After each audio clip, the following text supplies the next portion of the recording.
This question is from trigonometry. We call this kind of problems as trigonometric identity problems, where we have to show that the expression of the left hand side is equal to the expression of the right hand side. For solving this kind of identity problems, we can either choose the expression from the left hand side and with workings, or we can convert it to the expression of the right hand side, or we can do the vice versa. But the question is, which side to choose first so that our solution remains a bit easier?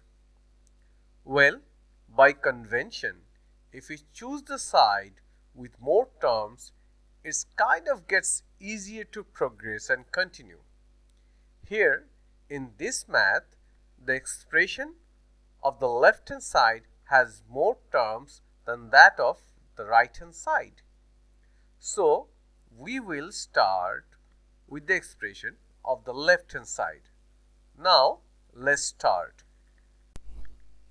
Here, in our left hand side, we have 1 over 1 minus sine x minus 1 over 1 plus sine x.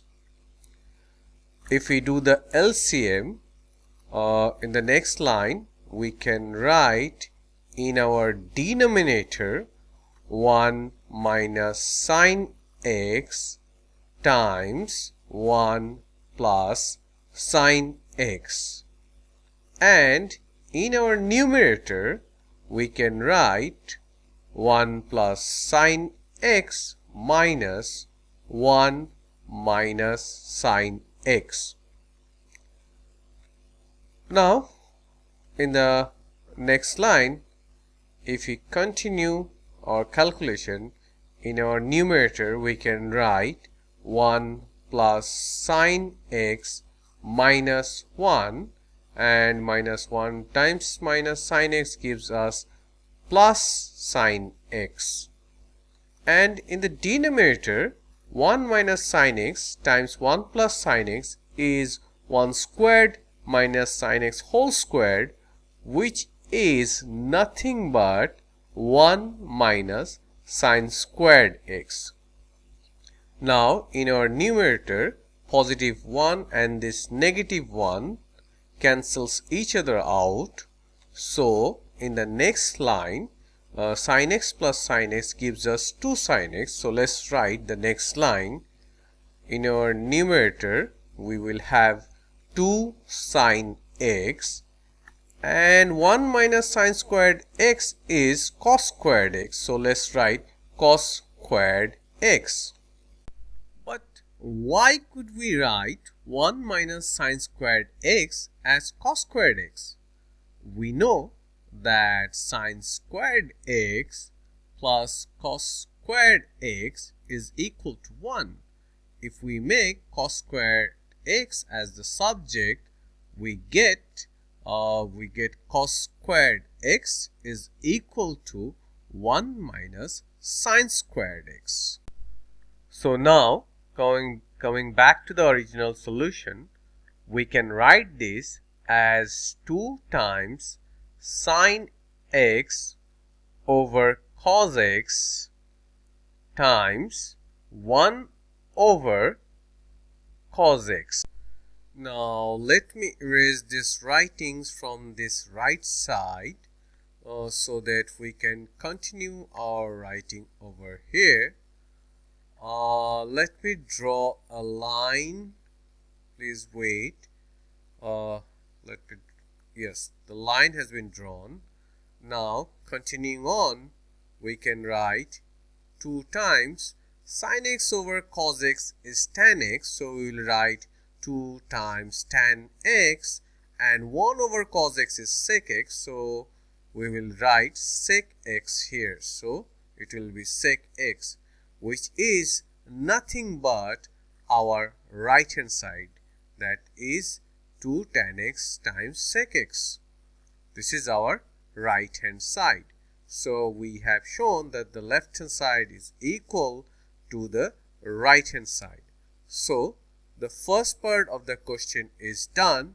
Now let's move on to the next part of the question.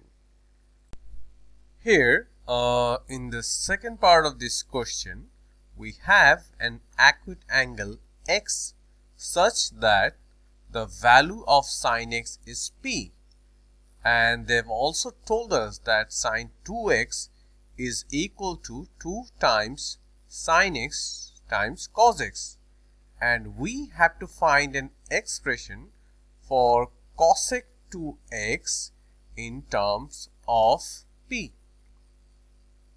At very first glance, it seems like not much information is given to us so that we can find the solution. But what to do here now? Let's draw a right angle triangle first, and let's extract information from that triangle. So here I'm drawing the right angle triangle. So now let's put the acute angle x here. Okay, now it's given that the value of sine x is p. So let's write p here. This p, we can assume this p as a fraction where the denominator is 1, and from trigonometry we know that sine x is opposite over hypotenuse of a right angle triangle. Using this information, we can say that in our drawn right angle triangle, the opposite side of the acute angle x, that is this side, is p, and the length of the hypotenuse will be 1. So the length of the adjacent side will be, using the Pythagoras theorem, we can write square root of 1 minus p squared. Now we have all the lengths in terms of p and constant, so let's try to find the value of cos x. So, but cos x is adjacent side over hypotenuse, so we can write cos x is square root of 1 minus p squared over 1, which is nothing but square root of 1 minus p squared.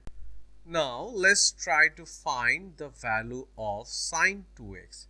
Here it's given that sine 2x is equals to 2 times sine x times cos x.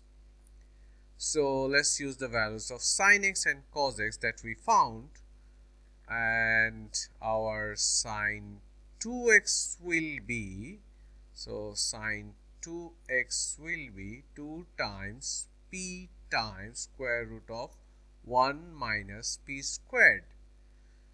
Now let's try to find the value of cosec 2x. So here we know that cosec 2x is 1 over sine 2x. If we substitute the value of sine 2x, we can get cosec 2x is 1 over 2 times p times square root of 1 minus p squared. So we got the value of cosec 2x in terms of p. So question 4 is done. Now let's move on to the next question.